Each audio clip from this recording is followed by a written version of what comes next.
ज़्यादा कॉन्फिडेंस बढ़ा। सर बच्चा सर कुछ भी कर सकता है सर, पीछे गार्डियंस ठीक होने चाहिए सर। हमारे गार्डियंस ने भी हमारा साथ दिया।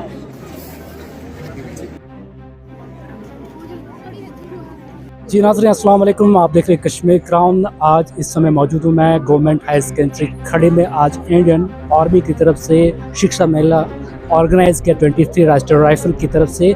यहाँ पे जो है चीफ गेस्ट जो वर्दी डीसी साहब खुद यहाँ पे जो है वो प्रेजेंट थे। In the presence of different department के जो है यहाँ पे ऑफिसर मौजूद थे और ख़ासकर जो है वो स्टूडेंट्स ने यहाँ पे जो है जिस तरह से 23 RR इंडियन राइफल ने इस तरह का जो यहाँ पे एजुकेशन का एक सिस्टम जो है अपने थ्रू सद्भावना के अंडर जो इंडियन फॉरफ्लंग एरियाज़ को प्रमोट करने की कोशिश की। नहीं बच्चों में जो है वो KS ऑफिसर और IPS ऑफिसर बन के आएंगे, प्रेजेंट करेंगे। आप बने रहे कश्मीर क्राउन के लिए खड़ी बनिहाल।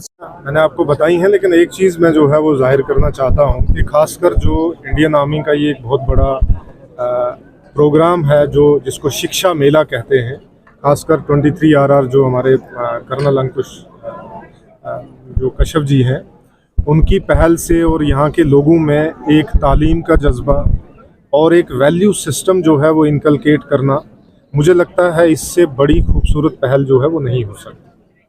दूसरी चीज़ जो लोगों में आपने उत्साह देखा, जो छोटे बच्चों के अंदर, जैसे अभी मैं बच्चों का जिक्र कर रहा था, जिसमें जो बच्चों के अंदर इन्होंने ग्रूमिंग की है और उसका जो कॉन्फिडेंस जो दिख रहा है, मुझे लगता है ये एक बहुत बड़ी पहल है और ये एक बहुत ही ब्यूटीफुल बिगनिंग है, बहुत ही खूबसूरत शुरुआत है कि जिसको हम आगे लेके जाएंगे।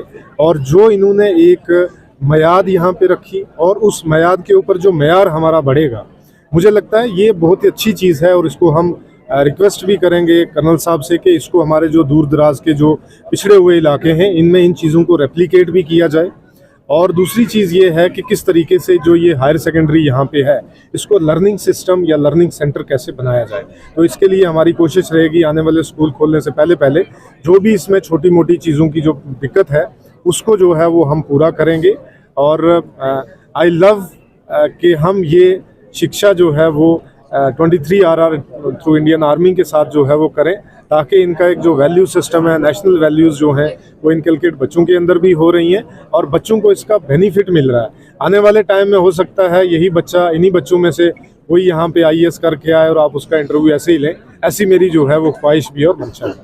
बिल्कुल सर, एक पॉइंट यहाँ पर जो पब्लिक की तरफ से है कि एक ड्रीम प्रोजेक्ट जो है यहाँ पर मुकम्मल किया गया है, जो नेशनल प्रोजेक्ट है वहाँ पे जो ओवरहेड ब्रिज जो बताया है वहाँ पे, तो ये दोनों मेरे जो हैं वो नोटिस में हैं, हम इसके ऊपर काम कर रहे हैं। जल्दी आप देखेंगे कि इस पे काम किया। एजुकेशन सेक्टर में जो रामनी है, देखें क्या है कि कोई भी सिस्टम अपने आप में नकारा नहीं होता है। सिस्टम चलने में थोड़ी कोताही हो सकती है, हो सकता है सिस्टम थोड़ा स्लो चल रहा हो, लेकिन सिस्टम कभी भी जो है वो डिफंक्ट नहीं हो सकता है। अब जैसे आपने भी जो चीज़ें हाईलाइट की, मैं भी पिछले 2 महीने से चीज़ों को जान रहा हूँ, जिस तरीके से ये एजुकेशन को लेके पहल की जा रही है, आप जो है वो स्कूल खुलने के बाद एक विजिबल चेंज दिखेगी, पहली बात। दूसरी बात, मैं आपके ज़रिए और आपके माध्यम से, क्योंकि आप जो हैं वो सोसाइटी के कान हैं, आँख हैं, देखते हैं, हमारे तक भी बात पहुँचाते हैं और हमारी बात भी सोसाइटी तक पहुँचाते हैं, तो मेरी आपके ज़रिए भी लोगों से, खासकर जो वालिदैन हैं, उनसे ये अपील है कि ये स्कूल और ये बच्चे आपके हैं, इसमें किसी किस्म की कोई कोताही ना बरतें। हमारा जो रोल है वो मैंने करना ही है, उस रोल में हम पीछे नहीं रहेंगे, उस रोल को हम बखूबी और बड़ी मेहनत से जो है वो निभाएंगे। लेकिन जब तक जिसके लिए हम कोशिश कर रहे हैं, जब तक उनकी शराकतदारी, जब तक उनकी पार्टिसिपेशन नहीं होगी, तब तक जो है वो चीज़ें आगे नहीं बढ़ेंगी। जैसे मैं अगर आपको सब बताऊं कि अगर गाड़ी के 3 पहिए जो हैं वो मेरे ऊपर है, 1 पहिया वालिदैन के ऊपर है, सोसाइटी के कारकुनों के ऊपर है, जब तक वो पहिया पूरा नहीं होगा तब तक हमारी गाड़ी आगे नहीं जाएगी। तो मेरी आपसे जो है वो अपेक्षा भी है, मेरी आपसे गुजारिश भी है, रिक्वेस्ट भी है कि आप मेरा मैसेज इस सोसाइटी तक, इन लोगों तक पहुंचाएं कि किस तरीके से हम एजुकेशन के सेक्टर को रिफॉर्म करें। मैं एक आंकड़े में आपको और चीज़ बताना चाहता हूं। जैसे आपने कहा कि यहाँ हमारी ओवरऑल लिटरेसी रेट जो है वो 58%, 58%, जिसमें महिलाओं की, मतलब ख्वातीन की जो लिटरेसी रेट है वीमेन की, वो 38%। यहाँ से आप अंदाज़ा लगाएं कि हमारे समाज में, हमारी सोसाइटी में कितनी काम करने की ज़रूरत है। और मुझे लगता है कि अगर हम आज भी जाग जाएं तो देरी नहीं होगी। Sir, lastly any kind of message? ये देश आपका है, ये तहसील आपकी है, ये जितने भी हम डेवलपमेंट करते हैं, चाहे वो रेल की हो, चाहे नेशनल हाईवे की हो, चाहे स्कूल की हो, चाहे किसी भी इदारे की हो, वो सिर्फ और सिर्फ आवाम के लिए और नौजवानों के लिए की जाती है। आप अगर इसका फ़ायदा नहीं लेंगे तो मुझे लगता है कि आप आने वाली नस्लों को जवाब नहीं दे पाएंगे।